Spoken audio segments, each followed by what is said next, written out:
꼭 알아야 할 어제의 뉴스.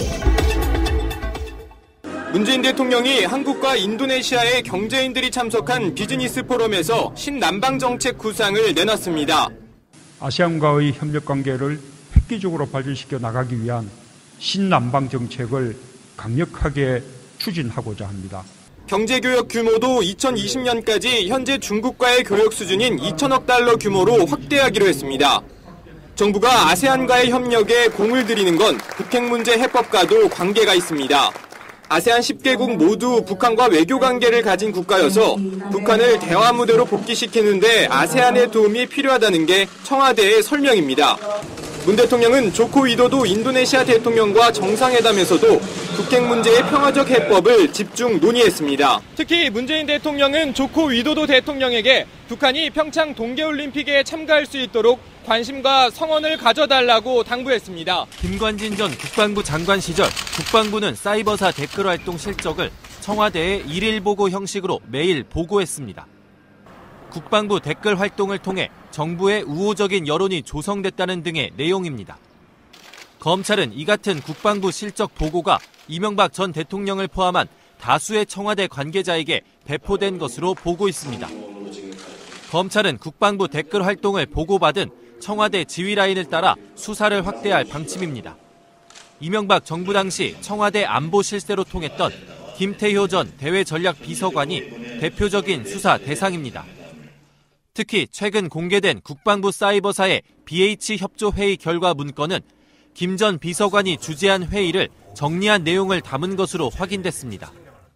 이 문건엔 이 전 대통령이 사이버사 관련 직접 지시를 내렸다는 내용과 함께 김 전 장관 서명도 있습니다.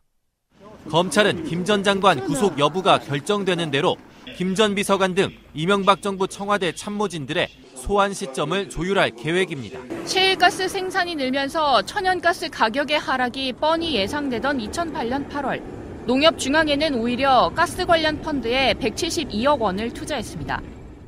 국제 가격이 이미 반토막난 상태였고 나아질 기미도 없는데 투자를 한 겁니다. 결국 가스는 100만 BTU당 3달러 선까지 폭락했고 농협은 160억 원 손실을 봤습니다. 산업은행의 자원개발 1호 펀드 상황도 황당합니다.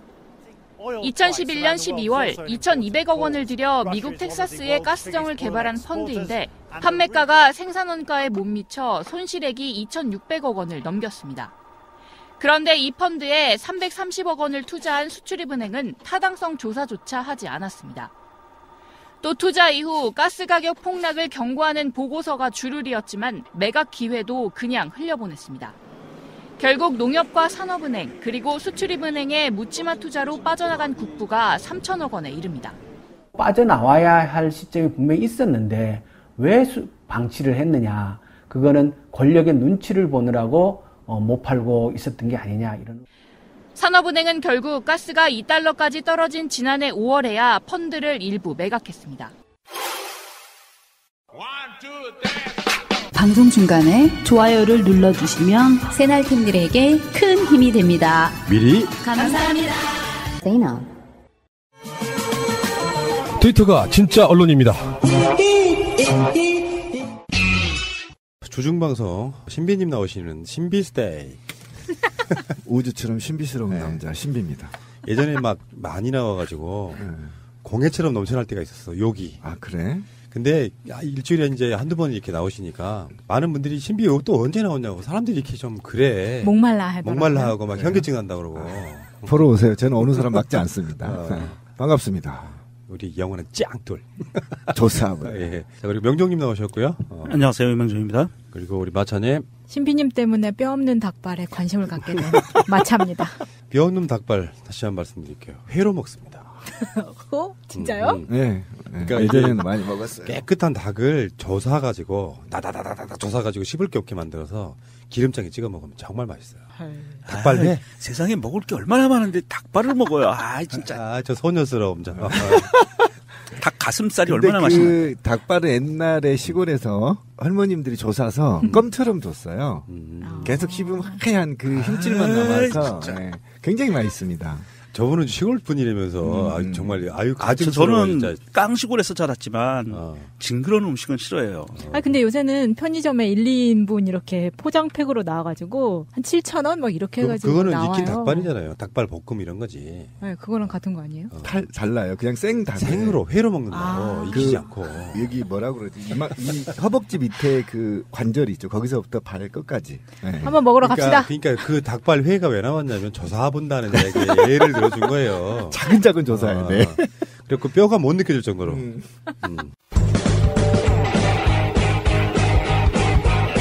제도로서의 민주주의가 흔들리고 구타는 일은 이제 없습니다. 민주주의가 밥이고 밥이 민주주의가 되어야 합니다. 트럼프가 가고 났는데 여운이 많이 남아있나 봐요.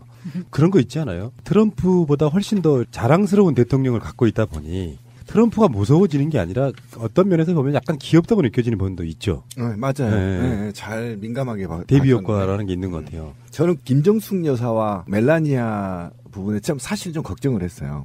미국에서도 가장 뛰어난 외모를 갖고 키도 갖고 있는 모델 출신의 여사하고 동양적인 여성하고 이렇게 마주 보면 굉장히 꿀릴 거라고 생각을 했는데 오히려 멜라니아 여사가 굉장히 뭐라 그러죠? 다른 데에서는 그런 모습이 안 보이는 초초하고 오히려 우리 김정숙 여사가 굉장히 인품이 있고 동양적인 미를 그대로 갖추면서 하나도 꿀리지 않는 그런 것 때문에 저게 바로 인품의 미구나. 영부인이란 이런 거야라고 보여주는 것 같은 넉넉한 품성이 느껴지잖아요. 그렇죠. 그러니까 멜라니아한테 나처럼 하면 돼. 이 느낌을 샘플로 보여주는 것 같은 느낌이었고 멜라니아도 가장 의지하는 이모를 만난 것 같은 맞아요. 딱 그런 표정이었단 말이야. 그리고 개인 성명도 발표했잖아요. 그래서 이례적인 일이라고 그러더라고요. 그렇죠. 굉장히 그러니까 따뜻하고 아마 고향에 온 느낌, 한국적 표현으로 한다면. 고향에 온 느낌. 그랬을 거야. 백악관에도 이제 우리나라 제2부속실 같은 멜라니아를 담당하는 퍼스트레이디를 담당하는 백악관 직원들이 있는데 그 양반들이 깜짝 놀랐대잖아요. 멜라니아의 이런 모습은 처음이다. 그리고 굉장히 밝은 표정과 그러니까 기분이 굉장히 좋았대요. 멜라니아가 내내. 케어되는 기분. 네. 그래서 이거는 옆에 있는 사람한테 물들어가는 그런 분위기고요. 이게 이제 사실 트럼프가 일본을 거쳐서 우리나라를 거쳐서 중국으로 갔는데 이거를 이제 누군가가 이렇게 총평하더라고요. 일본에서는 아베가 트럼프를 비즈니스 상대로 대해줬기 때문에 트럼프가 일본에 있는 내내 비즈니스맨 역할을 했고 우리나라에 와서는 대통령으로 대해줬기 때문에 대통령다운 모습을 했는데 중국에 가서 첫날 황제 대접을 받았으니 이게 중국에서 황제 노릇하려고 그러는 거 아닌가 이런 걱정도 된다 이런 얘기를 하더라고요. 그 얘기를 좀 잘 꺼냈는데 그게 참 재밌는 얘기예요. 저도 한번 분석을 해봤어요. 그러니까 일본하고 미국 관계는 전쟁을 했던 국가 간의 관계고 패전 국가거든요. 그래서 일본 아베 같은 경우는 굉장히 가식적이면서 자기가 미국하고 친하다는 거를 내세워서 아시아에서 뭔가 좀 입김을 내려고 하는 그런 천박함이 묻어 있었단 말이죠.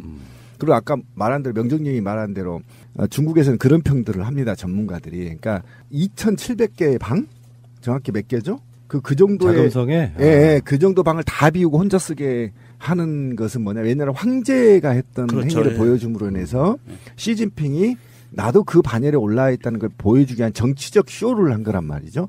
그런데 한국에서는 그렇지가 않았다는 거예요. 굉장히 소소하면서 저는 더 놀란 게 뭐냐면 그 국회에 오기 전에 20분이 늦었잖아요. 그게 연설문을 수정하기 위한 거거든요. 예. 제가 추정을 해보면 원래 트럼프가 뭐 또 좀 몇 마디 하려고 했어. 근데 청와대의 만찬회 때 우리 전쟁 반대한다. 평화 전쟁 절대 안 된다라고 문재인 대통령이 못을 박아버렸어요. 그리고 그 뒤로부터 굉장히 트럼프가 온순해졌거든요. 말도 함부로 안 하고 진중해졌어요. 그러니까 일본이나 중국에 갔을 때보다도 사뭇 다른 모습을 봤고 차분하고 굉장히 들떠있지 않았다. 뭐라 그러죠? 무슨 증후군 환자라고 하잖아. 트럼프한테 불안하고 막 ADHD.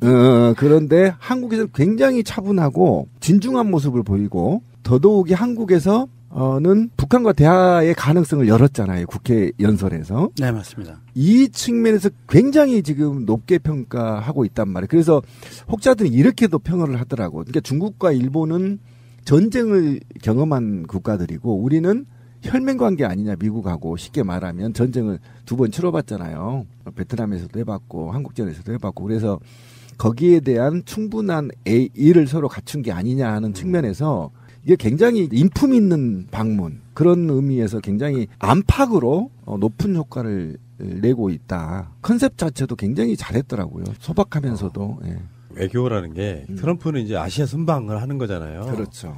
태어나 처음으로 대통령으로서 문화권 자체가 다른 아시아를 순방하는 거야. 그렇죠. 물론 트럼프가 일본 안 가봤겠어요. 중국을 안 가봤겠어요. 근데 국빈 방문이란 말이에요. 공교롭게도 내가 보기에 이제 중국이나 일본과의 어떤 격을 맞추기 위해서 우리도 국빈 방문을 한 것 같아요. 그렇죠. 중간에 수업받는데 우리는 그냥 무슨 실무 방문 이렇게 하면 안 되잖아. 근데 국빈 방문이라고 하는 것이 사실은 외교에는 별로 도움이 안 된다고 봐. 무슨 말이냐면 환대를 어디 가나 받잖아요. 한국에서도 그렇고 중국은 규모를 한번 보여준 거예요. 스케일을. 규모의 비약이지. 이거는 미국 대통령이 평생 체험할 수 없는 거예요. 아무리 그렇죠. 미국 대통령은 민주화된 국가로 시작한 데는 그렇게 뭐 환대 이렇게 못하잖아요. 자금성을 통째로 쓰게 한다든지 보여줄 수 있는 그 모든 것 황제 체험 한번 하는 거잖아. 극빈한 대접을 받고 비즈니스가 되겠습니까? 그중에 아시아 3개 국가 한, 중, 일 이 나라들 중에서 결론적으로 나중에 외교 성적표가 나올 거야. 어떤 나라가 가장 훌륭하게 외교를 했느냐. 중국도 왜 트럼프를 저렇게 환대를 하겠어요. 이유가 있을 거 아니에요. 자기들이 노리는 게 있으니까 환대를 하는 거지. 국빈 방문이 꼭 아니더라도 트럼프 자체는 사실 관광하고 있는 거예요. 맞아요. 그러니까 중국 같은 경우는 지금 제가 볼 때는 어쨌든 동북아시아의 주도권을 중국이 잡아야 되는데 일본과 우호적인 관계를 가짐으로 인해서 일본이 지금 큰 소리를 치려고 하니 일본보다 우리 중국이 미국에 도움을 많이 준다는 걸 보여주기 위해서 일단 도착하자마자 10조가 넘는 걸 체결했죠. 그리고 이거는 시작에 불과하다. 이렇게 이제 첫날 중국 측에서 발표를 했잖아요. 그만큼 이제 규모로 눌러버리는 것이고. 근데 저는 뭐 중국, 일본 뭐 상관없는데 저는 이번에 정말 촛불혁명을 잘했다라는 생각이 드는 게 뭐냐면 저는 우리가 약소국가인 건 맞아요. 근데 김재동 씨가 얘기한 것처럼 저도 예전에는 이제 트럼프를 반대거든요. 무조건 제국주의는 반대하는 스타일이라 반대했는데 어쨌든 재동 씨가 그런 얘기 하잖아요. 손님 온다는데 뭐 못 오게 할 거 있냐. 근데 주권자로서 품위와 권위를 지키자. 이 말이 100% 저는 보여줬다. 문재인 정부가. 정말 안팎으로 품위 있고 그다음에 우리가 주인임을 명확하게 밝혔거든요.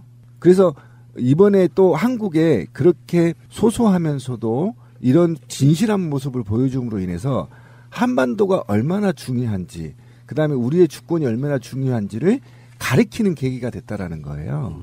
굉장히 높이 평가하고 이번에 트럼프가 사실은 중국과 한국, 일본과 세 국가를 이해하는 데 큰 도움이 됐다. 그래서 학습 방문이다. 앞으로 그런 동북아시아를 놓고 함부로 개소리 안 할 거다. 전 장담합니다. 그러니까 그게 바로 그 이야기인데 유엔 총회 갔을 때 그 무지막지한 연설들 기억하실 거예요. 한국의 국회에서 연설은 거기에 비하면 약간 상점벽해라고 느낄 정도로 품위가 좀 있었다고 보고. 굉장히 품위가 있었죠. 그러니까 그런 거라니까 내가 항상 하는 말이잖아. 청와대에 가보지 않고 청와대를 원하지 말아야 돼. 그렇지. 아시아에 가봐야 아시아의 마인드가 생기는 거거든요. 그럼요. 트럼프의 이제 학습장 대통령이 되어가는 과정이라고 보는데 그 사이에 완성이 되고 나면 탄핵될까 모르겠지만 여담으로 궁금한 게 중국에서 트위터 못 하잖아. 근데 트위터의 대통령인 트럼프가 어떻게 트위터를 알렸지 중국에서? 열어놨겠죠. 트럼프만 열어준 게 아닐까. 저도 실제로 해보려고 중국 출장 갔을 때 너무 트위터에 사진을 올리고 싶은데 절대 안 돼가지고 진짜 답답했었거든요. 그게 두 가지가 있어요. 호텔에서는 열리더라고요. 호텔. 모르겠어요. 호텔에서는 열려요. 네, 호텔은 열리고 안 되더라고요. 이럴 가능성이 굉장히 높습니다. 인공위성을 사용할 가능성이 있어요, 대통령이기 때문에. 근데 지금 그 분석에 의하면은 한국에서는 아이폰을 이용해서 올렸고 중국에서는 웹브라우저 그러니까 컴퓨터를 했다는 거잖아요.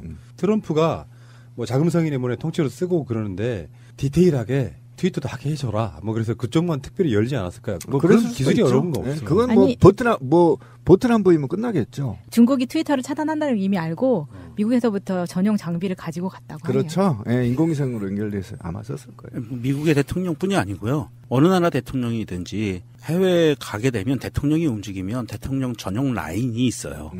그래서 이건 뭐 우리가 트위터라고 하니까 트위터이지 사실은 대통령과 그 수행단이 갖고 있는 데이터 통신, 음성 통신 이런 것들은 다 암호화돼서 본국으로 바로 방해받지 않고 움직일 수 있게 돼 있거든요. 그 라인을 사용하는 게 사용했을 확률이 높아요. 박근혜 정부에서 그렇게 결제 라인 옛날에 아프리카 가서 했다는 것도 아마 그런 라인인 거죠. 그러니까 비행기라든지 아니면 수행원들이 움직이는 곳에서 PC나 핸드폰은 다 그 라인 쪽으로 움직이는 거고 그 주재국의 통신망을 그냥 사용하는 경우는 우리 일반적으로 뭐 페이스북 라이브를 한다든지 뭐 이런 정도를 할 때 그 나라의 통신망을 사용하고 대부분은 별도 라인들을 많이 사용합니다, 대통령은. 야, 이번에 트럼프하고 문재인 대통령 기지에 있을 때 페이스북 라이브 한 거 봤어요? 아, 나 그거 신기하더라. 난 그게 바로 굉장히 투명하고 솔직한 정치만이 가능하거든요. 만약에 박근혜 씨가 그런데 그 라이브 한다고 해보세요. 이건 안 되는 거잖아요. 그러니까 그만큼 투명한 국가 운영 때문에 당당한 거예요. 라이브를 못할 게 없잖아. 그다음 격이 또 그렇다고 해서 이게 존엄함이나 이런 게 사라진 게 아니거든. 오히려 더 존경하게 되고, 오히려 친근하게 되고 더. 그래서 나는 그런 거를 누가 기획하는지 정말 참 잘하고 있다. 미국 쪽에서요? 아니, 우리 쪽에서 했잖아요. 탁현민. 라이브를. 그건 모르죠. 페북 라이브를 탁현민이 했는지는 모르지만 어쨌든 저는 이번에 깜짝 놀랐어요. 아, 이런 게 바로 민주주의 국가 아닌가. 예. 그리고 이번에 그 트럼프가 우리나라를 거쳐서 중국을 가면서 우리나라 그 국회에서 연설을 한 내용 중에 사실은 가장 중요한 핵심적인 발언을 우리나라 언론들도 제대로 소개를 안 하고 있는데요. 미국이 갖고 있는 군사적인 무기들을 투입할 수 있지만 사용하지 않길 바란다라는 얘기를 하면서 북한과의 대화 이야기를 했거든요. 북한과의 대화 협상 테이블로 나오는 이런 발언을 했는데 이 부분은 트럼프가 취임하고 나서 사실은 굉장히 발전적인 방향이었어요. 혁신적이죠. 예, 한국에서 첫 그런 말을 했기 때문에. 트럼프가 북한에 신호를 보냈고 중국에 신호를 보낸 거고요. 중국으로 가자마자 트럼프하고 시진핑이 공동 성명에서 한반도 비핵화 실현에 대한 확고한 의지를 서로 재확인했다는 공동 성명을 발표를 해요. 자, 트럼프 이야기는 여기까지 하시고요. 문재인 대통령도 이야기를 해야지. 문재인 대통령도 트럼프가 중국으로 가는 날 동시에 아세안을 방문하고 있거든요. 아세안이라고 하는 공동 국가 협의체가 있는 거예요. 그러니까 간단히 말하면 트럼프는 세계 대통령으로서 동북아시아 쪽의 나라들을 순방하는 거잖아요. 일본, 한국, 중국에 가잖아요. 문재인 대통령은 이제 아시아의 맹주가 되고 싶은 거다. 나는 이렇게 봐요. 어떻게 보면 한국의 위상이라는 게 물론 중국의 위상이 너무 크긴 하지만 일종의 이게 여교로서의 틈새 시장이라고 보는데 지금 처음으로 간 나라가 인도네시아잖아요. 그 아세안의 소재지가 인도네시아 자카르타에 있어요. 본부가. 인도네시아, 말레이시아, 필리핀, 싱가포르, 타이, 그다음에 브루나이, 베트남, 라오스, 미얀마, 캄보디아. 이런 국가들이 동남아시아, 그러니까 우리는 동북아시아잖아요. 밑으로 쭉 내려가면 동남아시아 10개 국가가 EU처럼 하나의 협의체를 갖고 움직이고 있는 거거든요. 거기에 본진인 인도네시아를 지금 들어간 거예요. 그래서 메시지들이 그런 거죠. 아세안과의 교류 협력 관계를 4대국 수준으로 올리겠다는 게 뭐냐면 일본, 중국, 미국, 러시아 이렇게 강대국들과의 외교만 뿐만 아니라 이 나라들이 뭉치는 이유가 뭐겠어요? 한마디로 연대거든요. 작은 나라들이 연대체로서 그게 강대국들하고 대항하겠다는 의미를 갖고 있는 거라서 여기의 관계도 굉장히 돈독히 하겠다. 그리고 실제로 틈새 시장이 많이 있습니다. 그런데 가면은 우리가 기업들도 팔아먹을 것도 많고 박근혜 때 같은 경우는 대부분 그런 식인 거잖아. 이명박 때는 모르는 나라를 가면 자원외교의 꼼수가 있고 그렇지. 유명한 나라를 가면 상대방한테 어떤 그 이름과 지위를 얻어가지고 사실 문재인 대통령이요. 미국 가면 가져올 게 별로 없어요. 북핵을 운전할 수 있는 운전자의 지위는 가져올 수 있지만 미국과의 관계에서 가져올 게 별로 없어요. 실제로 외교는 이런 나라들의 틈새 시장을 개발해가지고 진짜 우리가 기업도 보내고 물건도 팔 수 있는 기회가 훨씬 많은 거란 말이에요. 이게 진짜 실리 외교의 이제 시작인 겁니다. 맞아요. 그러니까 그 얘기를 잘 꺼낸 지금 이 아세안이라는 말을 쓰는 것은 뭐냐면 경제 협력 체거든요. 그래서 나프타나 남미 공동시장, EU, GCC 이렇게 이제 세 개가 분할되어 있는데, 그러니까 이게 우리는 아무데도 끼지를 못했어요 아직. 그래서 이 그룹 지역의 그룹 동북아 그룹 예를 들면 우리가 일본, 중국, 북한, 러시아 이렇게 합쳐서 동북아 무슨 뭐 하나 만들면 돼. 근데 아직 못 만들잖아. 아세안이라는 방문했다라고 한다면 이거는 정치 외교가 아니고 경제 때문에 간 겁니다. 경제. 일자리도 만들고 맞아요. 한국 경제 이렇게 보면 이제 그때 아세안이라는 얘기가 이제 나오기 시작하는데 이게 경제 용어이기 때문에 그렇습니다. 2014년에 나라별로만 따지면 미미할 수 있는데요. 아세안 공동체로 묶여 있어서 무역 양이요. 그렇죠. 1위가 중국인 건 당연한 거고요. 그 다음에 2위가 아세안이에요. 그렇죠. 그 다음에 미국, EU, 일본 이런 순서란 말이에요. 그러니까 그 공동체, 경제 공동체로서의 가치는 굉장히 무궁무진하다 보면 되겠죠. 그렇죠. 그래서 지금 문재인 대통령이 제가 굉장히 무섭다라고 생각하는 게 뭐냐면 사드 문제가 해결했을 때 중국이 이제 여행 뭐 풀고 한류 풀고 뭐 한다 이제 몰려온다 이렇게 기업들이 흥분하고 있을 때 청와대는 무슨 키워드를 던졌냐면 경제가 살아야 진짜 사드 문제 해결됩니다. 이렇게 얘기를 한 거잖아요. 그러고 나서 바로 아세안으로 달려갔단 말이에요. 그럼 경제 한번 살려보겠다고 지금 나선 겁니다. 지금. 새가 날아든다는 여러분들의 하트를 먹고 삽니다.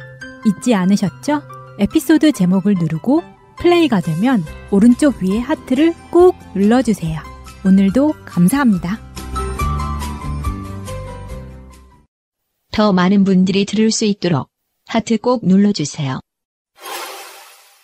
일정이 지금 어떻게 되나요? 총 7박 8일 동안인데요. 첫 번째 지금 국빈 방문한 나라가 인도네시아고 그 다음에 베트남으로 이동합니다. 그 베트남으로 이동해서 에이펙 정상회의에 참석해요. 그리고 13일부터는 필리핀 마닐라에서 아세안 정상회의하고 동아시아 정상회의에 잇따라 참석합니다. 아셈까지 참여하는 겁니다. 네. 네. 아세안 플러스 3회의거든요.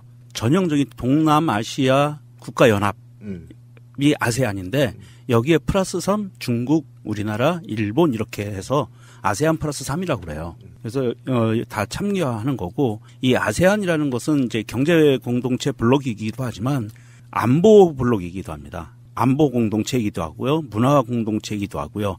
이 세 가지가 묶여 있는 것이 아세안이에요. 바탕은 경제, 군사, 문화 이게 다 묶여 있는 겁니다. 그래서 중국과 우리나라와 일본이 여기에 관심을 쏟는 이유는 이 아시아 전체의 안보와 경제 문제가 굉장히 중요하기 때문에 여기에 신경을 쓰는 거거든요.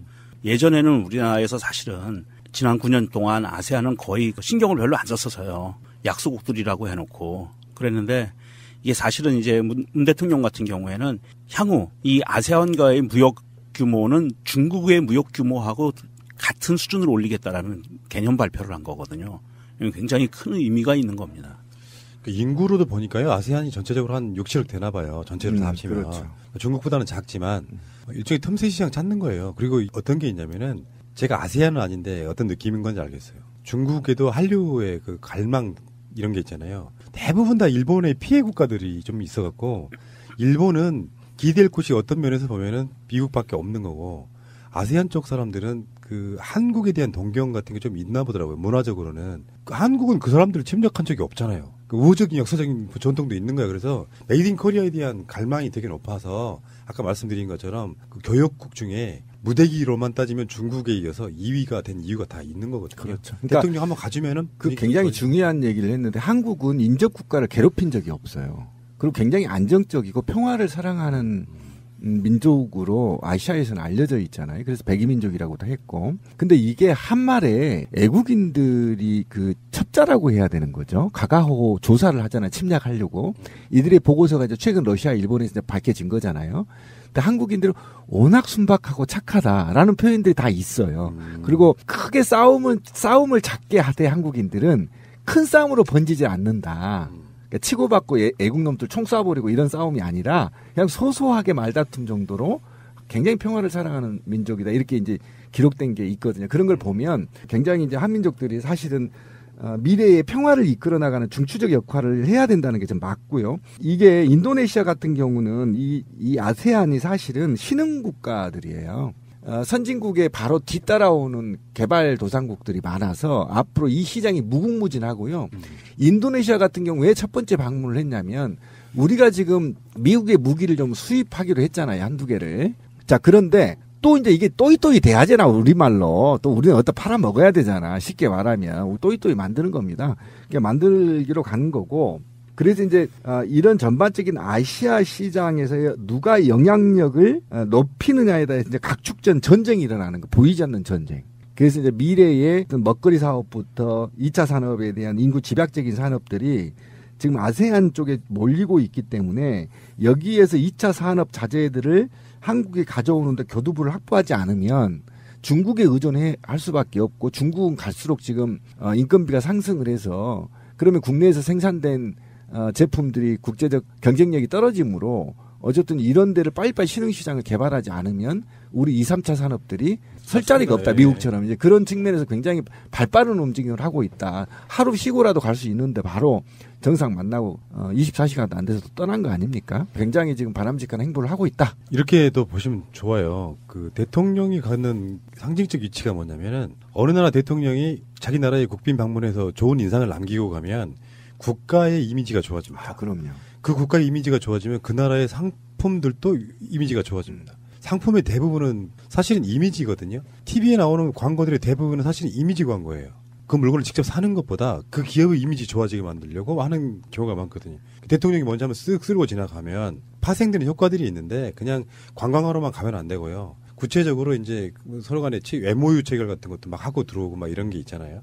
그래서 문재인 대통령이 인도네시아 가가지고 16억 달러치의 인프라 협력 MOU를 체결했습니다. 그래서 경전철 2단계 사업을 수주했습니다. 그러니까 제가 이걸 보면 대기업들한테 이 개 같은 대기업 오너들한테 내가 그런 얘기 하고 싶어요.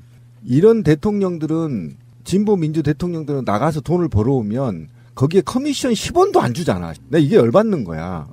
그것도 그러네 진짜. 그렇죠. 그런데 온갖 부패한 대통령들이 들어왔을 때 온갖 그 비자금 주고 나서 얻은 게 뭔데? 얻은 게 없잖아. 빵간에 가는 것밖에 없잖아요. 그렇잖아요. 회사에 이득을 준 게 뭐 있었어요. 이재용이. 빵값만 가자. 그러니까 제대로 투명 경영하라는 거야. 이럴 때 그래놓고 나중에 진보 민주 세력들 죽이는데 앞장서지 말고 개새끼들아 진짜 대기업들.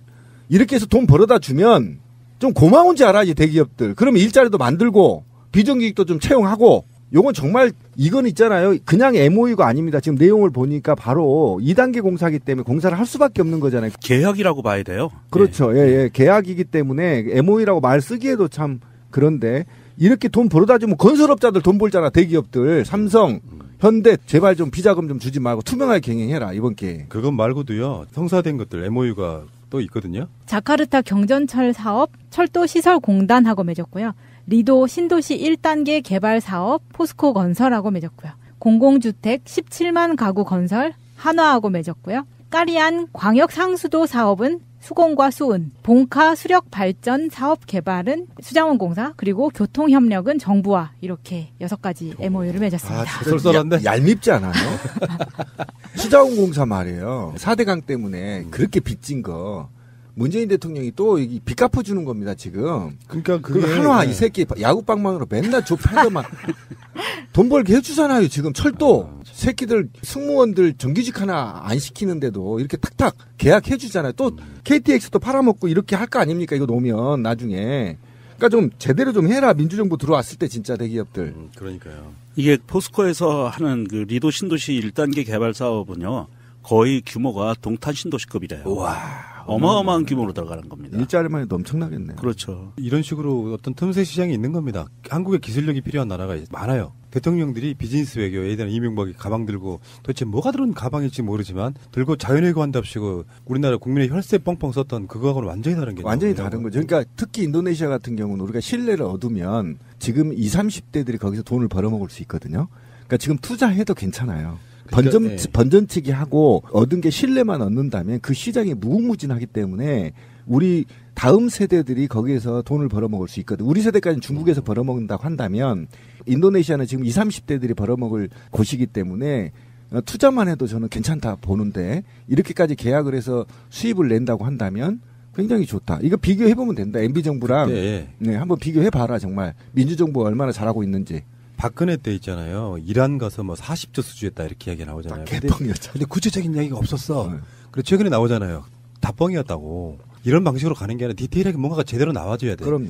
MOU이기 때문에 어떤 경우는 나중에 이게 성사가 안 되는 경우도 있을 거예요. 근데 여러 가지 것들 중에 상당히 신빙성 있는 것들을 갖고 이렇게 박근혜 정부처럼 뻥튀기 위해서 치적으로 발표해가지고 지지율을 올리는 방식은 안 된다. 근데 언론들한테 한마디만 마지막으로 하고 싶어요. 언론들이 박근혜 같은 사람들이 외교하면 지들이 추정치를 발표하잖아. 뭐 얼마짜리 경제 효과를 거뒀다 이런 개소리 하고 있잖아요. 인도네시아에서 지금 MOU 체결한 것만 얼마인지 한번 발표해 주시기 바랍니다. 제가 얼핏 봤을 때는 이것도 몇십조 원짜리야. 생각해보세요. 다 합치면 얼마나 되겠어요. 그렇죠. 도시 하나를 만들고 댐을 만들고 지하철을 만들고 하는데 몇십조 됩니다. 그러면 문재인 대통령 들어올 때 외교 성과 인도네시아 뭐 50조 60조 뭐 이렇게 해줘야 되는 거잖아. 안 해줄 걸? 근데 이번에 그 보니까 인도네시아 가서도 한국 선박이 이쪽 분들을 구해버렸어. 얼마 전에. 문 대통령이 인도네시아에 자카르타의 호텔에서 동포들과 만찬 간담회를 가지는 자리에서 인사말 중에 이런 말을 합니다. 인도네시아에 오는데 마침 좋은 일이 있었다. 어제 우리 원형어선이 남태평양에서 스티로폼 뗏목을 타고 표류하던 선원 11명을 구조했다.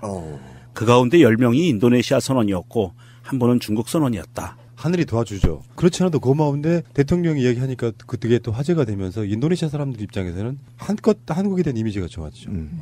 그리고 우리도 뭔가 모르는 인도네시아에 대한 뭔가 모르는 막연한 희망이 있지 않아요? 그죠? 여행 가도 그렇잖아요. 그죠? 그런 게 있죠. 신배님. 네. 그런 마음이 있니? 네, 있어요. 저는. 한자로 있니예요, 있니. 네, 있니. 인도네시아. 있니. 인도네시아 언론이 문 대통령 방문에 대해서 굉장한 기대감을 표시하면서요. 지난 경제위기 때 일본 기업들은 인도네시아를 버리고 떠났지만 한국의 기업들은 인도네시아를 버리지 않았다. 그리고 한국은 우리를 지켜줬다라고 극찬을 하는 그런 기사를 쏟아내고 있고요. 그리고 인도네시아에는 한류가 엄청 또 인기가 많아요. 아, 요즘요? 네. 오. 트위터 같은 데서 보면요. 그 한국말 배우고 있는 인도네시아 사람들이 꽤 많습니다. 근데 우리가 생각하는 것보다 인도네시아가 일단 여러 개 섬으로 이루어져 있지만 땅덩어리도 크고요. 인구도 많고요. 동남아시아의 굉장히 강자 중에 하나예요. 앞으로 그렇게 될 겁니다. 그러니까 경제벨트가 중국 다음으로 인도네시아로 넘어갈 가능성이 있죠. 자, 어쨌든 문재인 대통령 인도네시아 가서 잘 하고 돌아오시기 바라고요. 잠시 후에 다시 올게요. 제가 MB의 아바타입니까? 아니면 아니라고 본인이 해명하십시오. BBK라는 투자 자문회사를 설립을 하고 여러분 이거 다 거짓말하는 걸 아시죠?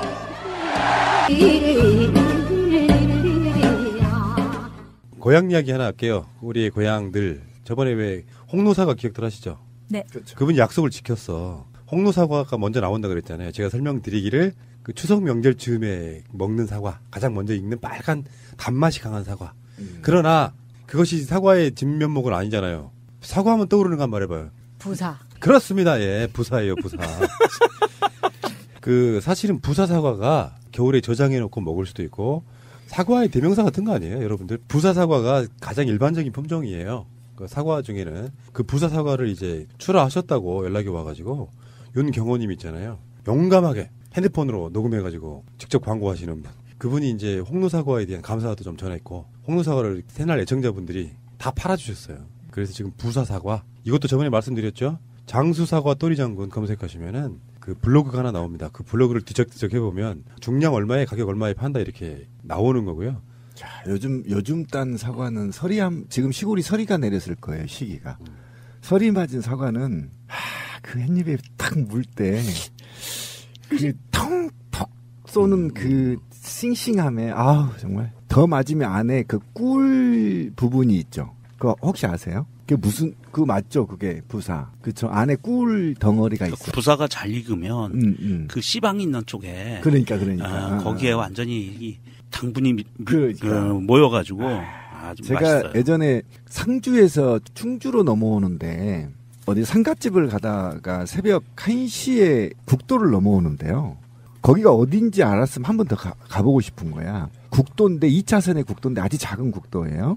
좌우에 그러니까 청주하고 상주가 넘어오는 국도길이었던 거 기억해요. 근데 와 이게 12월에는 사과가 덩실덩실 열려 있는 거야. 그래서 솔직히 있잖아. 서리로 하나를 따먹었어. 바로. 손이 다니까. 다니까. 근데 너무 맛있어서 그 근처에 있는 모텔에서 혼자 자고 다음날 아침에 그 사과를 6박스를 사왔어. 그리고 그 다음날부터 거기서 시켜 먹었는데 그 맛이 아니야, 씨발. 희한하다. 귀신에 홀린 것 같아. 훔친 사과가 맛있어. 그렇지. 뭐 영화 제목 같다. 정말. 자, 사과 좋아합니다. 사과 보시고요. 홍노사과가 맛있었다 하시는 분들, 이분은 되게 양심적으로 장사하시는 게 느껴져요. 그래서 뭐 크고 작은 것들 저희들한테 샘플로 보내주셨는데, 줄이라든지 이런 게 좀 선명한 것들 있잖아요. 그게 훨씬 단사과라고 그래요. 새가 여기 쪼아먹는 거 먹으면 무조건 달아요. 진짜. 그런 거는 상품성이 없어서 안 팔죠. 그렇죠. 안 팔. 본인들이 드시죠. 네. 부사 사과가 이제 일본 말로 후지 사과인데, 이 부사 사과가 가장 같은 거였어? 네. 그렇구나. 저기 후지산도 부사산이라고 써요. 그런데 한국의 과일은 거의 다 일본에서 네, 품종 개량한 거라. 이 부사 사과의 가장 큰 특징은 저장성이 좋다. 그렇죠. 180일까지 저장할 수 있다 이런 특징이 6개월. 있고요. 예. 이런 과일들이 지금은 이렇게 나오는데 겨울 지나고 나면요 냉동 사과가 나와요. 급속 냉동 시켜가지고 녹인 거. 요즘에는 그런 기술이 좀 발전해 있긴 합니다. 자, 알겠고요. 사과 한번 이렇게 배 먹는 소리 한번 내주세요. 네, 맛있다. 리얼하다. 자, 알겠습니다. 주문하실 분들은요? 맛있다. 저도 한번 주문해 본 적이 있어서 알고 있습니다. 010-2752-6673. 예. 자, 서로 돕고 사시자고요. 바로 전전방송에 나갔던 고구마, 해남 고구마, 여기 장수 사과, 많은 분들 서로 돕고 사시자는 말씀 드려보겠습니다. 태블릿 PC를 최순실이 재판장에서 처음으로 보는 일이 일어났어요. 그 태블릿 PC. JTBC를 끊임없이 공격하는 가짜라고 주장하는 바로 그 태블릿 PC. 최순실이 재판장에서 보고 이거 내 거 아니야 이랬다고 해요. 심지어 손석희 앵커가 이런 재판 소식 전하다가 태블릿 PC가 내 거 아니라고 주장하는 거를 전하면서 피식 웃어요. 막 웃어요. 어처구니가 없는 거지. 그러면서 태블릿 PC가 조작된 거라고 하는 이야기는 지금 끝없이 나오고 있는 이야기예요. 그들은 태블릿 PC가 박근혜 탄핵의 시발점이었다고 이야기를 하는 거고, 그게 조작돼서 그 저번에 명종님이 한 보내준 그 이상한 사람의 SNS 보면은 깜짝 놀란 게, 그거는 한국 사람이 아닌 것 같더라. 생각하는 모든 마인드가 하다못해 이런 거예요. 태블릿 PC를 통해 가지고 박근혜 정권을 끌어내리려고 하는 사람들의 음모에 의해서 그게 이루어졌다, 이런 식으로 관계 자체를 그렇게 비정상적인 사람들이 SNS도 하는구나라고 느낄 정도로 깜짝 놀랐어요. 우리가 모르지만 꽤 많아요. 우리는 보통 페이스북, 트위터들을 우리 친구 같은 성향을 갖고 있는 사람들끼리 팔로우를 많이 하기 때문에 잘 눈이 안 띄는데, 신비님은 잘 아실 거예요. 그쪽 계통의 친구들 많으니까. 어마어마하게 무시무시한 말들을 쏟아내고 있어요. 그쪽에서는. 지금 목요일마다 저희 집 앞에서 박근혜 구명운동을 하는데, 그 이제, 정말 미치겠어요. 이거 출퇴근할 때 볼라니까 짜증나고. 근데 그 사람들 어느 날 이제 욕도 해보고 해봤지만 나중에 유심히 들어보니까 결국은 태블릿 PC가 조작됐다는 거예요. 이거. 거기만 매달려 있어요? 네, 그것만 매달려 있어요. 태블릿 PC가 조작이 아니라는 게 이미 다 만들어졌는데, 얘네들이 어떻게 했냐면, 손석희가 태블릿 PC를 만들어냈다는 거야. 만들어내고, 그걸 다른 사람 걸 갖다 최순실 거라고 얘기하고, 그리고 탄핵했다고 이 팩트만 얘기하는 거야, 반복적으로. 그러니까 답답하죠. 그래서 그거를 사실은 제가 볼 때는 태블릿 PC가 왜 그러냐면, 태블릿 PC가 만약에 최순실 게 아니라고 그런다고 하면 탄핵 무효 소송을 제기하려고 하는 거예요. 근데 탄핵된 거는 사실은 태블릿 PC 없어도 탄핵돼요. 그래. 그런데 왜 태블릿 PC 얘네들이 목을 매냐면, 그 탄핵의 근거인 소스를 제거하려고 하는 겁니다. 그러면 그렇죠. 최소한의 형량을 엄청나게 낮출 수 있다고 보는 거예요, 지들이. 이게 보면 이 박근혜 변호사들이 대가리가 멍청하잖아요. 진짜 멍청해요, 제가 볼 때. 이런 식으로 하면 형량이 낮춰지니까 더 강화되거든요. 그러니까 그런 측면에서 사실은 이 부분이 접근을 해야 되는데, 왜 자꾸 태블릿 PC 얽매이고 다른 거를 다 놓치는지 난 이해를 못 하겠어요. 사실 박근혜 측 변호인들과 지지자들은 박근혜 지금 재판이 진행되고 있는 것을 재판의 개념이 아니라 정치 싸움으로 몰고 가고 싶어 하는 거예요. 태블릿 PC를 계속 진위 공방을 벌이면서 이거는 아니다라고 이야기하는 것 자체가 정치적인 행위들이고 발언들이지, 이게 재판과는 전혀 별개의 문제들이거든요. 그러면 실제로 재판정에서 이 태블릿 PC에 대해서 최순실이 한 말이 있어요. 큰일 났네. 오늘 태블릿 PC를 처음 봤는데 저는 이런 태블릿 PC를 쓰지 않았습니다. 고영태가 기획한 것에 검사님들도 일부 가담을 했거나 JTBC가 기획된 국정농단을 한 것이 아닌가 하는 의심을 1년 동안 해왔습니다. 저는 오늘 이 태블릿 PC를 처음 봤습니다. 그럼 당신 셀카가 왜 있는지를 설명해야 될 것 같고, 이런 방식이라 그러면 법에서의 그 여지가 없겠죠. 개전의 여지가 없고요. 그러니까 정상 참작의 여지는 전혀 없습니다. 그리고 이제 그 유명한 최순실의 변호사 이경재 씨. 1년 만에 천신만고 끝에 태블릿 PC 현물이 제출돼 이 사건의 전체적인 진상을 규명하는 데 큰 도움이 될 것이라고 생각합니다. 이후 이미징 작업을 통해 저희들 나름대로 이 사건 태블릿 PC 관련된 부분을 규명하는 데 노력하겠습니다. 보니까 여기 진짜 목숨 걸었네. 분위기가 그렇네요. 천신만고 끝에. 이거 정말로. 그러니까 최순실은 일단 이 태블릿 PC를 쓴 적이 없다라고 이야기를 주장을 계속 할 것처럼 보이고, 근데 그러면은 박근혜가 초반 1, 2차 담화 때 했던 이야기들은 뭐야? 그러니까 이 태블릿 PC를 갖고 이제 흠집을 내려고 하는데 이게 이제 그 손석희 앵커와 특검, 그 다음에 탄핵 헌법재판소 재판관들, 이 사람들을 다 묶어가지고 하나의 기스를 내려고 하는 거예요. 살짝 상처를 내서 거기서부터 시작해서 후벼 파보겠다는 건데, 이런 정치적인 의도로 하는 것들이 법정에서 먹히지가 않고요. 법정에서는 법에 대해서 얘기하는 거거든요. 자, 그러면 검찰은 이걸 증거로 내면서 했던 여러 가지 이야기가 있거든요. 저희들이 이 태블릿 PC를 수사 초기에 누가 사용했는지 확인할 수 없었습니다. 그러나 처음에 태블릿 PC 안에 있는 자료들이 최 씨의 동선과 일치한다는 점과 정호성 전 청와대 부속비서관의 진술 등을 확인해 최 씨가 이 태블릿 PC를 사용했다고 증거로 낸 것입니다. 그러니까 태블릿 PC인 주인이 누구냐 이렇게 물어보니까 최순실이가 자기가 아니라 그런 거잖아. 자기가 돈 주고 안 샀으니까. 네. 이어서 그런 부분에도 불구하고 변호인께서 계속 의혹을 제기하고 외부에서도 태블릿 PC가 조작됐다고 주장합니다. 그래서 이게 감정을 실시했는데요. 네. 전원을 켜지 않고 외관에 대해서만 감정을 실시했는데, 앞서 검찰은 태블릿 PC 전원을 켜면 저장된 자료의 해시값이 변경돼서 저장 자료의 동일성을 알 수 없습니다.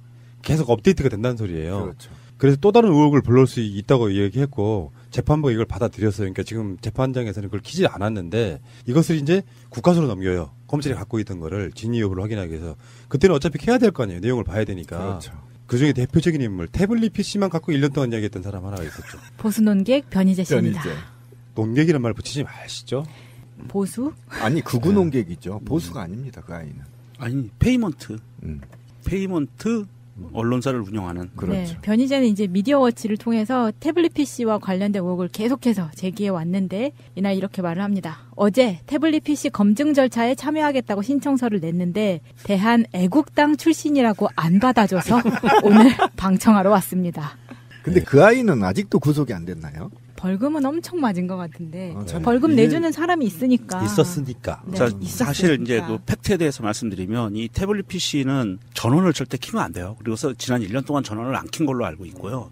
이것을 검증할 때는 이 안에 들어있는 메모리에 저장되어 있는 자료를 따로 이미징 작업을 해서 떠서 카피를 해서 이제 다른 PC에서 검증 작업을 하거든요.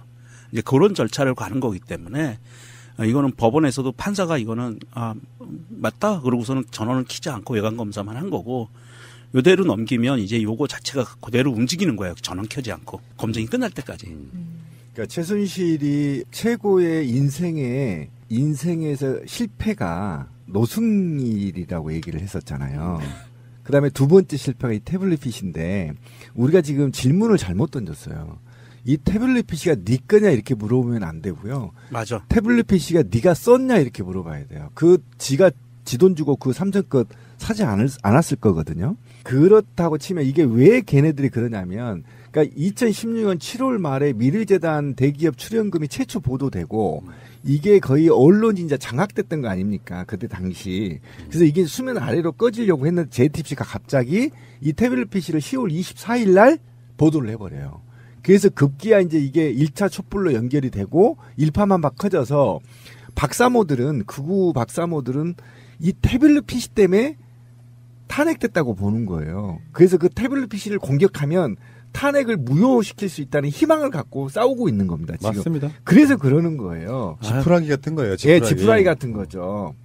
그래서 어쨌든 이 태블릿 PC가 기고 안 기고 이게 최순실 거가 아니고 이게 문제가 아니야. 이미 다 범죄 사실이 드러났는데, 그래서 제가 변호사 측을 욕하는 겁니다. 바보처럼.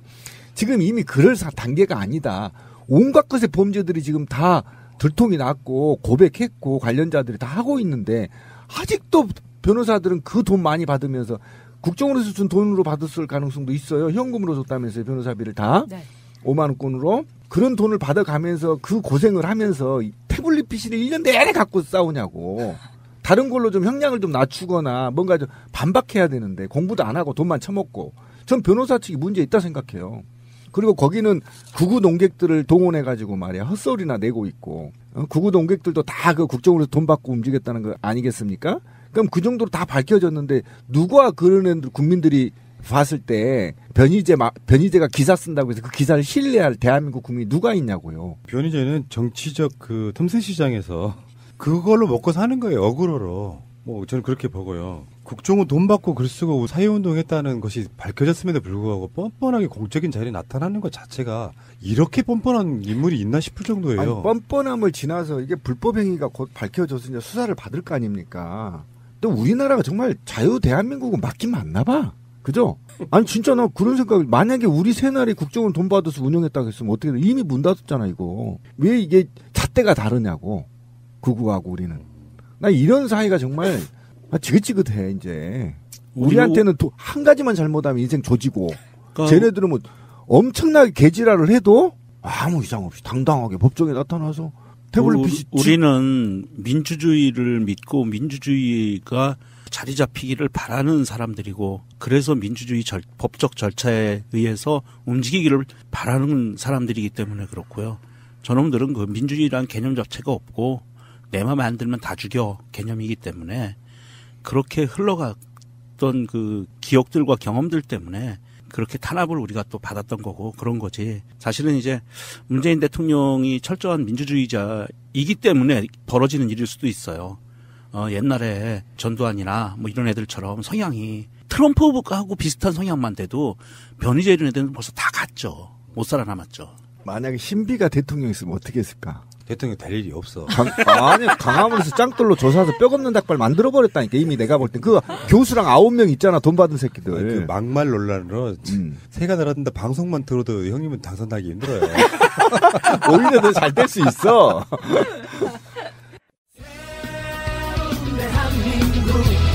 완전한 대한민국 문재인과 손잡고 다시 하는 우리 대한민국. 끊지 마세요. 끊지 마세요. 권성동 지금 강원랜드랑 연결되면서 그 선거법 위반 사실 당선 무효 사안이거든요. 그렇죠. 현찰을 돈을 준 사안이고 그걸 무마해 준 사람이 강원랜드의 사회 이사로 들어갔다는 강원랜드 불법 채용의 하이라이트 같은 거예요. 근데 이게 권성동 자유한국당 의원의 돈을 받은 목사가 거짓 진술을 시인했는데 검찰이 그걸 뭉개버렸어요.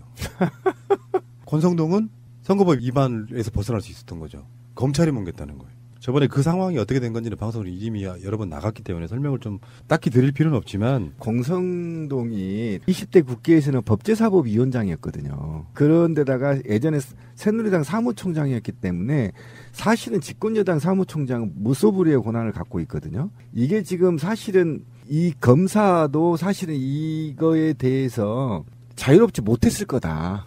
당시에 칼날 같은 권력에 맞서서 그 중책을 맡고 있는 권선동을 수사하거나 저는 이렇게 못했을 거라고 보고 여기에 수사를 못하게 막은 검찰총장이나 저는 이까지 관여가 돼 있을 가능성이 굉장히 있다. 그래서 이게 윗선까지 수사가 돼야 권선동도 아웃된다. 저는 그렇게 생각해요. 이게 이 사건의 그 가장 큰 문제는요. 지금에 와서 아까도 얘기했던 민주주의 시대가 오니까 지금 선관위 내부에서 이것을 수사 의뢰를 했는데 검찰이 뭉갰다. 이렇게 지금 말들이 나오고 있는데 이 선관위 애들도 문제예요. 선관위가 고발했으면 되는 문제예요. 고발했으면 검찰이 이거는 법적 절차에 따라서 반드시 이거는 발반화가 써야 될 사항인데 자기들도 무서우니까 그냥 수사 의뢰로 끝난 거예요. 그러니까 검찰이 뭉갤 수 있는 여지를 준 거죠. 선관위 자체가. 아니 누구는 스피커가 잘못했는데 그거를 고발해가지고서는 기소가 되게 만들고 얘네들 같은 경우는 이렇게 아주 위중한 상황인데 이거는 그냥 단순히 검찰에다가 수사 의뢰 정도를 해서 뭉개게 만들었다. 원인은 선관위에서 제공한 거고요. 실행범들 나쁜 놈들은 이 검찰 관계자들이죠. 뭉갠 놈들이 누군지 찾아내야 되죠. 그러니까 그 최민희 의원 건에서 보듯이요. 어떤 상황이냐면은 추정일 뿐이지만 주광덕은 검사 출신이잖아요. 더군다나 박근혜 정권 때는 김기춘 아래에서 비서관까지 했어. 근데 주광덕의 라이벌인 사람이 최민희 의원이에요. 근데 그게 총선에서 붙었잖아요. 그렇죠. 그런데 재판을 하려고 할 때 선거법 위반이냐 아니냐를 검찰은 구형을 200만 원을 했어. 판사가 주광덕과 밀접한 관계라는 설이 있어요. 동네 잘하는 후배라는 설이 있어. 그러면 그 사람이 재판을 내릴 때 주광덕의 라이벌이고 어차피 몇 년 만에 또 총선에서 붙어야 되는 대상이에요. 밟아버리는 거예요. 그게 정치검사, 정치판사라고 하는 거죠. 저는 그런 의혹이 있다고 보는 것이고, 어쨌건 서울중앙지검 정도 되면 좀 그게 좀 어렵습니다. 보는 시각이나 시선이 많은데. 그렇죠. 근데 지방에 내려가면 갈수록 현역 국회의원과 지방 유력한 어떤 세력들 간의 이런 식의 유착 관계가 엄청 많다는 거예요. 저는 어느 읍 단위에서 굉장히 심각한 성폭력 사건도 덮어버린 걸 봤어요, 검사가. 굉장히 증거도 정확하게 동영상까지도 있는데, 아예 그 지역에 명문고에 서울대에 나와서 그 지역에 검사장으로 가잖아요. 그러면 거의 뭐 군수나 도지사 다 형님 동생의 지역 토호들도 다 아재, 뭐 삼촌. 그러니까 외부에서 누가 가서 성희롱 당해도 이건 죄가 아닌 거야. 그러니까 그런 거 하나만 보더라도 사실은 그렇게 된 거죠. 강릉 같은 경우 기억나시죠? 국회의원들이 제대로 된 놈이 없어요. 예전에 이 권성동 전에 있었던 국회의원은 뭐 온갖 성폭력의 추문에 휘말렸었잖아요. 그러니까 이게 또 이제 강원랜드에 휘말리는 겁니다. 이렇게 밝혀진 것만 이런데 밝혀지지 않는 그들의 이런 폐륜들은 얼마나 많겠냐. 특히 강원도 같은 경우는 좀 심한 게 뭐냐면 그 아까 이제 중선 얘기가 나왔는데 거소투표가 유일하게 죽은 엄마의 투표지를 부모의 투표지를 지가 찍어버리고 막 이런 게 비일비재했어요. 그래서 지금도 소송 중에 있잖아요. 그러니까 이상하게 고립되고 폐쇄된 지역에서의 이런 부정부패 폐륜적인 일들이 일어나기 때문에 저는 이번에 일벌백계 해야 된다고 봐요. 강원랜드도 마찬가지고 이 지금 선거 문제도 마찬가지고 아까 최민희 얘기도 마찬가지인데 그게 군단이 아닙니까 사실은 최민희 의원 선거구도. 근데 그런 시인데 어쨌든 우리가 볼 때는 도농 복합지역, 복합지역이기 때문에 그런 데는 정말 이 토호 세력들을 극복하기가 어려워요. 역사적으로 쌓여있는 적폐인 거예요. 그럼요. 뭐 국정원만 적폐가 있는 게 아니고 지역 내려가면 어마어마한 적폐들이 있는 건데. 근데 이 짓을 해도 또 당선돼요. 내 말이. 족 같은 거야 그게. 그러니까 정치라는 게 그런 거예요. 이 사건을 덮으려고 노력했던 사람을 강원랜드 사회이사로 딱 박아버려요. 그렇지. 유남석 후보. 네. 지금까지 인사청문회를 요청하는 후보자들은요.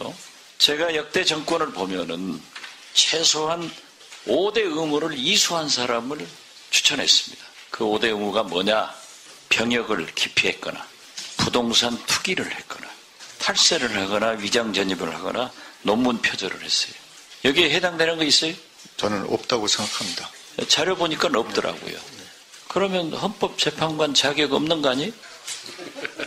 최소한 몇 가지는 위반하고 살아야죠. 그렇게 살아온 것을 높이 평가합니다. 지금 우리 학생들도 우리 국민의 인사청문회 추천 의무사항이 5개가 있다는 걸 알면은 참 경악할 건데 이렇게 깨끗하게 산 것을 높이 평가합니다.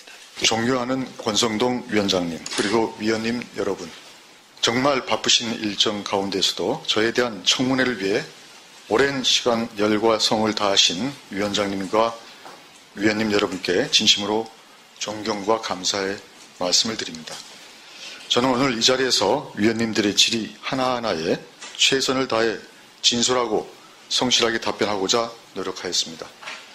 그럼에도 여러 가지로 부족한 탓에 의원님들이 보시기에 미흡한 부분이 있었다면 너그러이 마음으로 헤아려 주시기 바랍니다.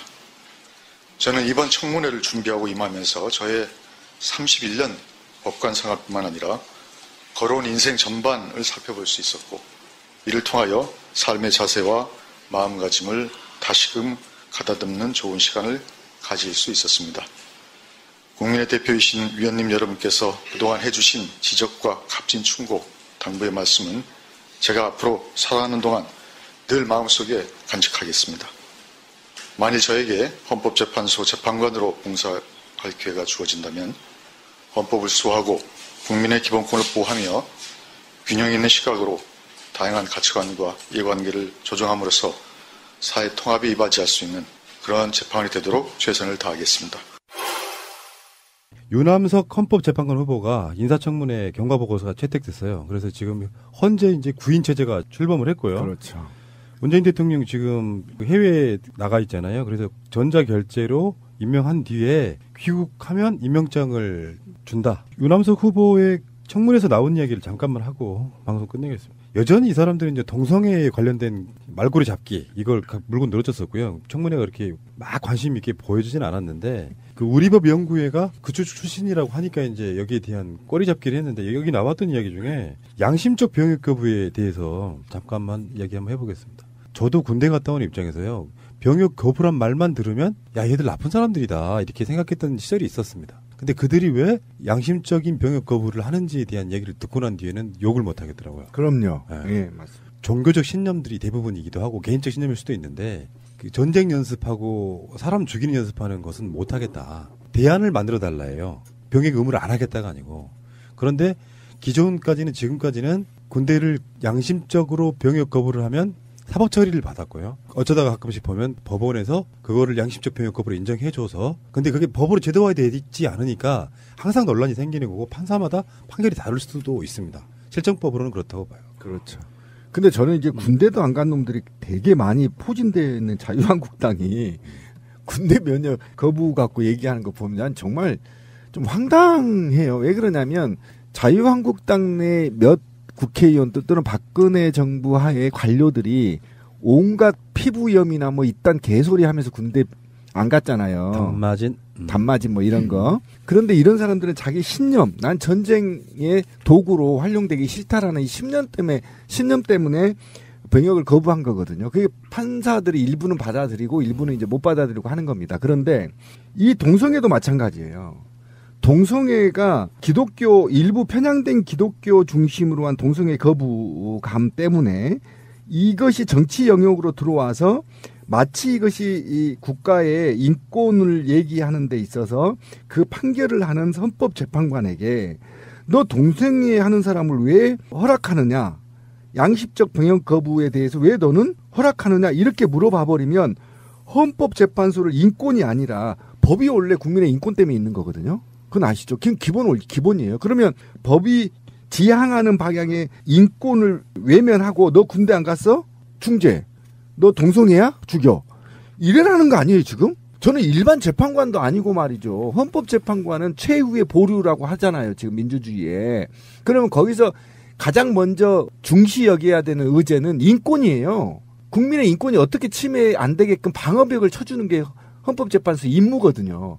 그런데 그 인권을 지켜야 될 최후의 보류 재판관한테 너 왜 동성애를 허락하고 양심적 거부를 허락하냐 이렇게 물어보면 대한민국을 후진국으로 추락시키는 질문이거든요. 저는 이게 오히려 이 질문을 신성한 국회에서 이 질문한 자들에게 조소와 짱돌을 보내야 된다. 전 단호하게 얘기하고 싶습니다. 주중방송 신비님 나오시는 신비스테이. 우주처럼 신비스러운 남자 신비입니다. 예전에 막 많이 나와가지고 공해처럼 넘쳐날 때가 있었어. 욕이. 아 그래? 근데 일주일에 이제 한두 번 이렇게 나오시니까 많은 분들이 신비 또 언제 나오냐고 사람들이 이렇게 좀 그래. 목말라 하고 막 현기증 난다 그러고. 보러 오세요. 저는 어느 사람 막지 않습니다. 반갑습니다. 우리 영원한 짱돌. 조사하고요. 예. 자, 그리고 명종님 나오셨고요. 안녕하세요. 명종입니다. 그리고 우리 마차님. 신비님 때문에 뼈 없는 닭발에 관심을 갖게 된 마차입니다. 뼈 없는 닭발 다시 한 번 말씀드릴게요. 회로 먹습니다. 진짜요? 네. 그러니까 예전에는 많이 먹었어요. 깨끗한 닭을 조사가지고 나다다다다 조사가지고 씹을 게 없게 만들어서 기름장에 찍어 먹으면 정말 맛있어요. 닭발회? 세상에 먹을 게 얼마나 많은데 닭발을 먹어요. 아 진짜. 저 소녀스러움. 닭 가슴살이 얼마나 맛있나요? 그 닭발은 옛날에 시골에서 할머님들이 조사서 껌처럼 줬어요. 계속 씹으면 하얀 그 힘줄만 남아서 굉장히 맛있습니다. 저분은 시골 분이라면서 정말 저는 깡시골에서 자랐지만 징그러운 음식은 싫어해요. 근데 요새는 편의점에 1, 2인분 이렇게 포장팩으로 나와가지고 한 7,000원 막 이렇게 해가지고 그거는 나와요. 익힌 닭발이잖아요. 닭발 볶음 이런 거지. 네, 그거랑 같은 거 아니에요? 달라요. 그냥 닭 생으로 회로 먹는다고 익히지 않고.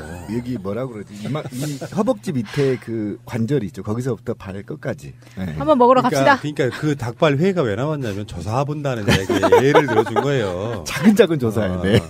그리고 뼈가 못 느껴질 정도로.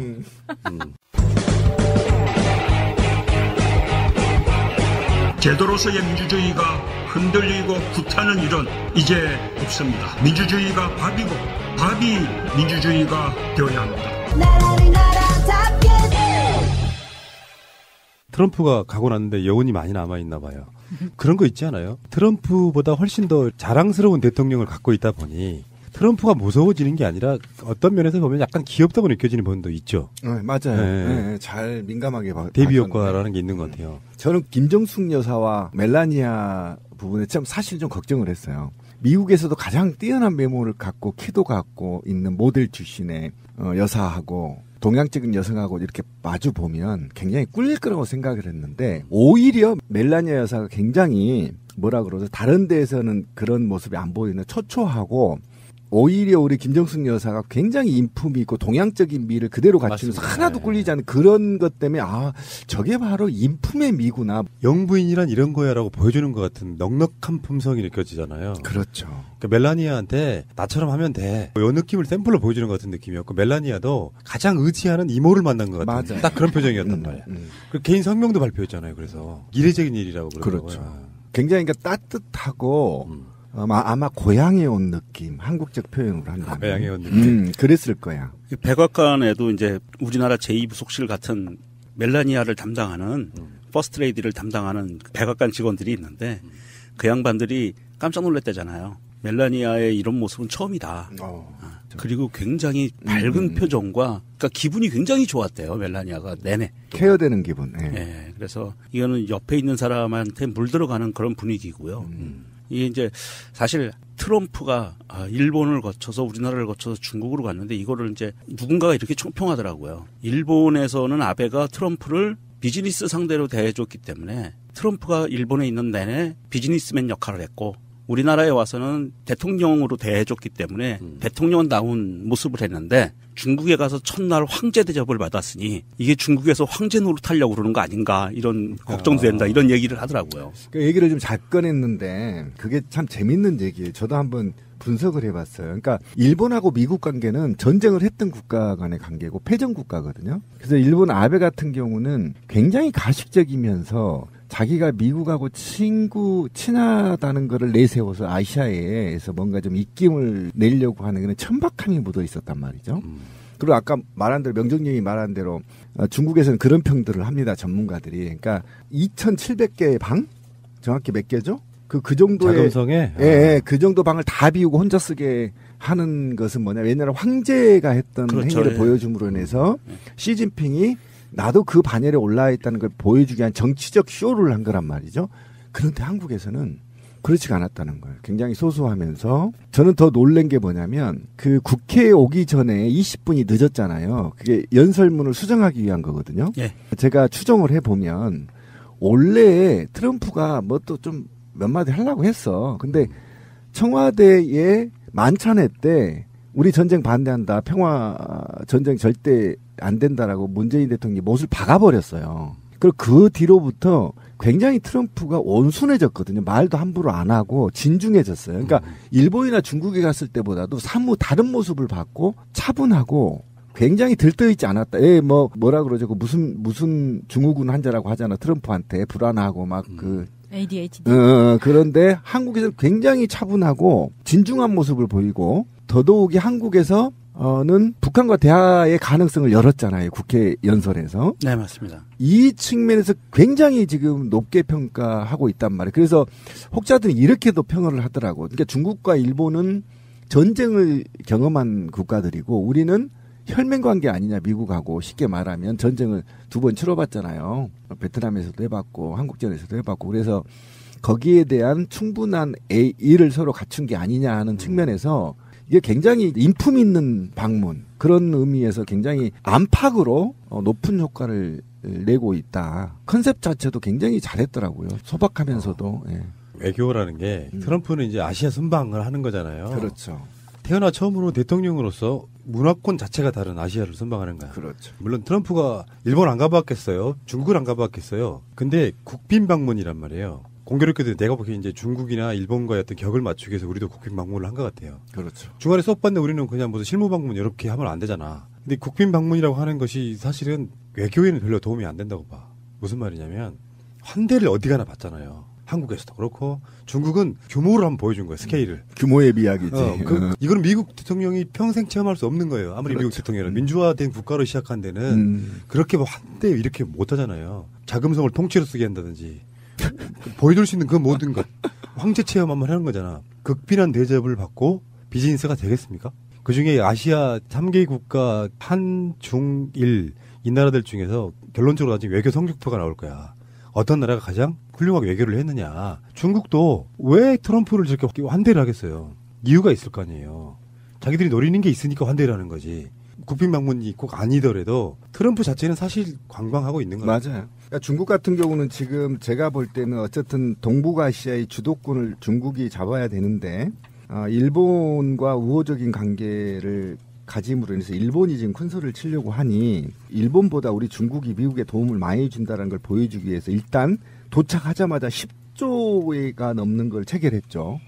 그리고 이거는 시작에 불과하다. 이렇게 이제 첫날 중국 측에서 발표를 했잖아요. 그만큼 이제 규모로 눌러버리는 것이고. 근데 저는 뭐 중국, 일본 뭐 상관없는데 저는 이번에 정말 촛불혁명을 잘했다라는 생각이 드는 게 뭐냐면 저는 우리가 약소국가인 건 맞아요. 근데 김제동 씨가 얘기한 것처럼 저도 예전에는 이제 트럼프를 반대거든요. 무조건 제국주의는 반대하는 스타일이라 반대했는데 어쨌든 제동 씨가 그런 얘기 하잖아요. 손님 온다는데 뭐 못 오게 할 거 있냐. 근데 주권자로서 품위와 권위를 지키자. 이 말이 100% 저는 보여줬다. 문재인 정부가. 정말 안팎으로 품위 있고 그다음에 우리가 주인임을 명확하게 밝혔거든요. 그래서 이번에 또 한국에 그렇게 소소하면서도 이런 진실한 모습을 보여줌으로 인해서 한반도가 얼마나 중요한지 그다음에 우리의 주권이 얼마나 중요한지를 가리키는 계기가 됐다라는 거예요. 굉장히 높이 평가하고 이번에 트럼프가 사실은 중국과 한국, 일본과 세 국가를 이해하는 데 큰 도움이 됐다. 그래서 학습 방문이다. 앞으로 그런 동북아시아를 놓고 함부로 개소리 안 할 거다. 전 장담합니다. 그러니까 그게 바로 그 이야기인데 유엔 총회 갔을 때 그 무지막지한 연설들 기억하실 거예요. 한국의 국회에서 연설은 거기에 비하면 약간 상점벽해라고 느낄 정도로 품위가 좀 있었다고 보고. 굉장히 품위가 있었죠. 그러니까 그런 거라니까 내가 항상 하는 말이잖아. 청와대에 가보지 않고 청와대를 원하지 말아야 돼. 그렇지. 아시아에 가봐야 아시아의 마인드가 생기는 거거든요. 그럼요.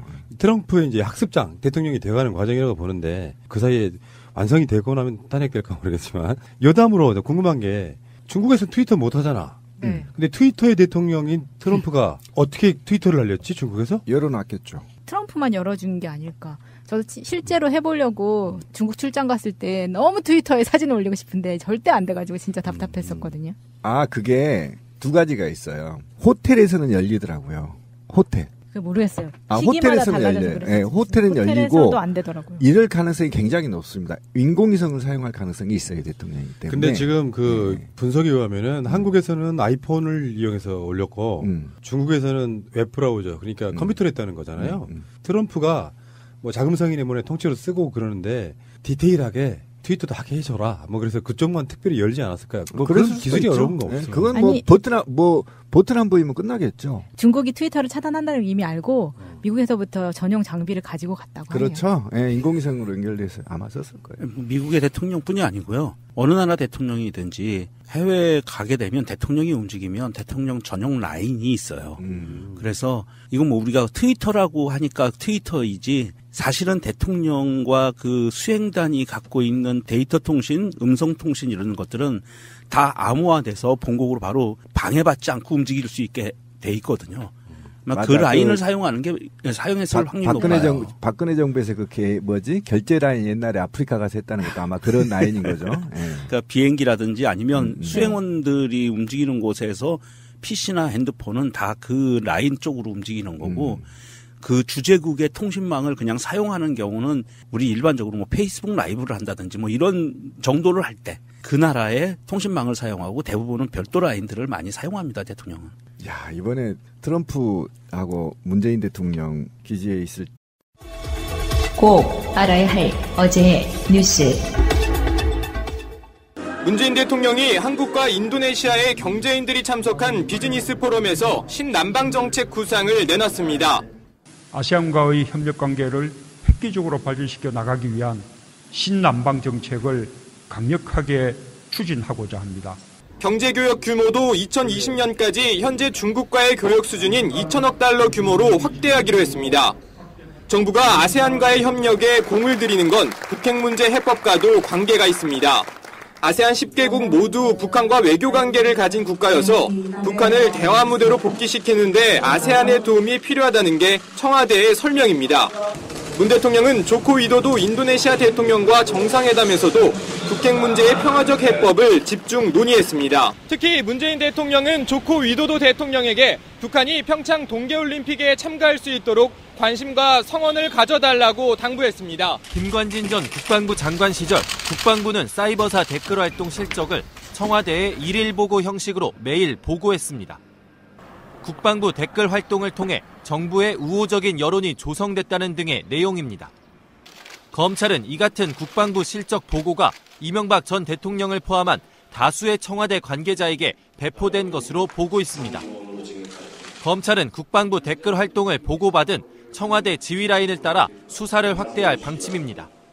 이명박 정부 당시 청와대 안보 실세로 통했던 김태효 전 대외전략비서관이 대표적인 수사 대상입니다.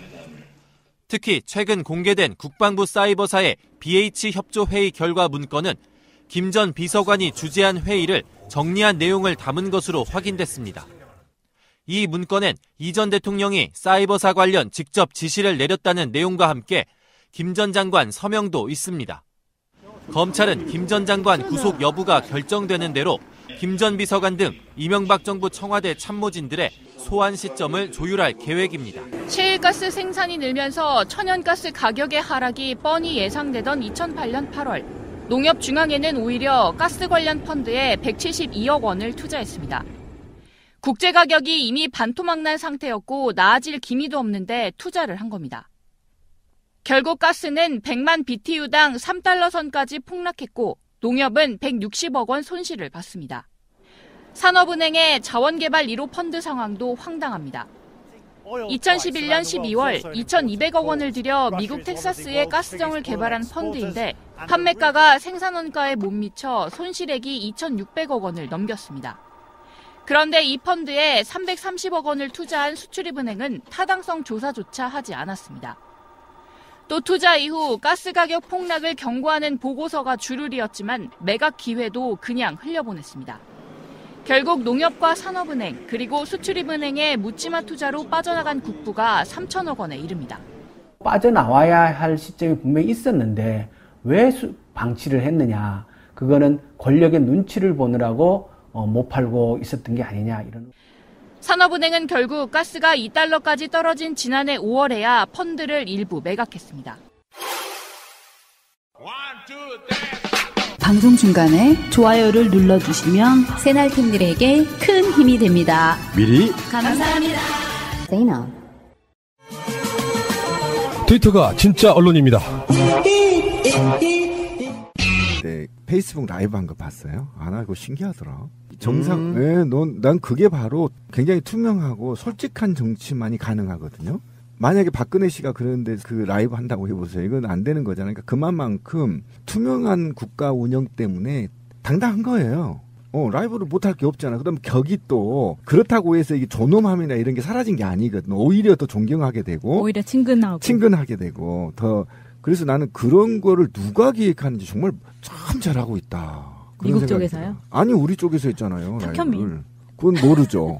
페북 라이브를 탁현민이 했는지는 모르지만 어쨌든 저는 이번에 깜짝 놀랐어요. 아, 이런 게 바로 민주주의 국가 아닌가. 예. 그리고 이번에 그 트럼프가 우리나라를 거쳐서 중국을 가면서 우리나라 국회에서 연설을 한 내용 중에 사실은 가장 중요한 핵심적인 발언을 우리나라 언론들도 제대로 소개를 안 하고 있는데요. 미국이 갖고 있는 군사적인 무기들을 투입할 수 있지만 사용하지 않길 바란다라는 얘기를 하면서 북한과의 대화 이야기를 했거든요. 북한과의 대화 협상, 테이블로 나오는 이런 발언을 했는데 이 부분은 트럼프가 취임하고 나서 사실은 굉장히 발전적인 방향이었어요. 혁신적이죠. 예, 한국에서 첫 그런 말을 했기 때문에. 트럼프가 북한에 신호를 보냈고 중국에 신호를 보낸 거고요. 중국으로 가자마자 트럼프하고 시진핑이 공동 성명에서 한반도 비핵화 실현에 대한 확고한 의지를 서로 재확인했다는 공동 성명을 발표를 해요. 자, 트럼프 이야기는 여기까지 하시고요. 문재인 대통령도 이야기를 해야지. 문재인 대통령도 트럼프가 중국으로 가는 날 동시에 아세안을 방문하고 있거든요.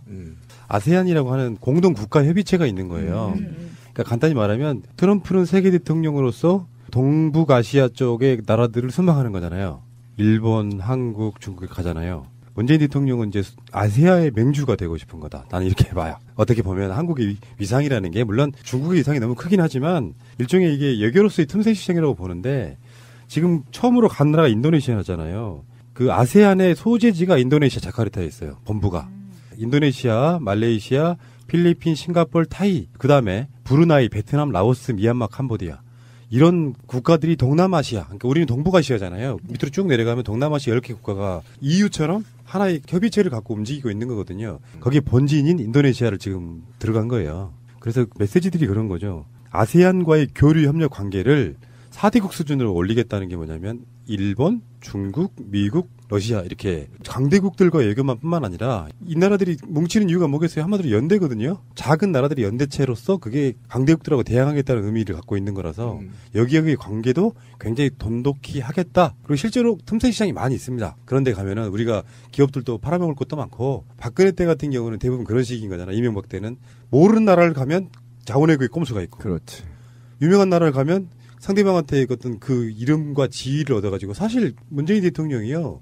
미국 가면 가져올 게 별로 없어요. 북핵을 운전할 수 있는 운전자의 지위는 가져올 수 있지만 미국과의 관계에서 가져올 게 별로 없어요. 실제로 외교는 이런 나라들의 틈새 시장을 개발해가지고 진짜 우리가 기업도 보내고 물건도 팔 수 있는 기회가 훨씬 많은 거란 말이에요. 이게 진짜 실리 외교의 이제 시작인 겁니다. 맞아요. 그러니까 그 얘기를 잘 꺼낸 지금 이 아세안이라는 말을 쓰는 것은 뭐냐면 경제 협력체거든요. 그래서 나프타나 남미 공동시장, EU, GCC 이렇게 이제 세계가 분할되어 있는데, 그러니까 이게 우리는 아무데도 끼지를 못했어요.